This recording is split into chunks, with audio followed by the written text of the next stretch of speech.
Quelle est cette démocratie qui tolère et qui protège ceux qui pratiquent l'esclavage? Quelle est cette démocratie qui confine 20% de la population mauritanienne dans les pratiques esclavagistes ancestrales? Ce n'est pas une démocratie. C'est une tyrannie. That was the Mauritanian abolitionist leader Biranda Abeid in October 2013. 1 year later, he was arrested during a peaceful anti-slavery protest and sentenced to 2 years in jail. Slavery isn't over. It isn't something we've beaten. In fact, it's worse than ever. Fewer than 350,000 Africans were shipped to the 13 colonies, and about 12 million people were trapped in the slave trade of the 17th and 18th centuries. But today there are around 30 million slaves, according to the United Nations. Most are in India and China, and it includes different forms of slavery like debt bondage and forced marriage.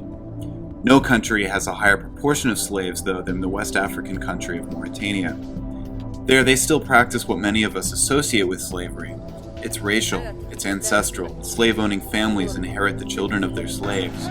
While it's technically illegal in Mauritania, there are still about 150,000 people enslaved, and the courts have been notoriously impotent. For example, when Abeid was arrested in 2014, it's because he was protesting the fact that a man who raped his 15-year-old slave never stood trial.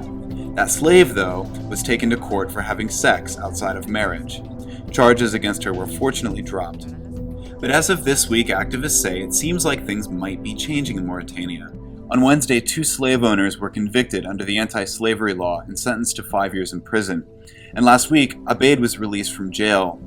In 2014, he had run for president and he lost very badly, but he's not giving up. He says that he's going to run for president again.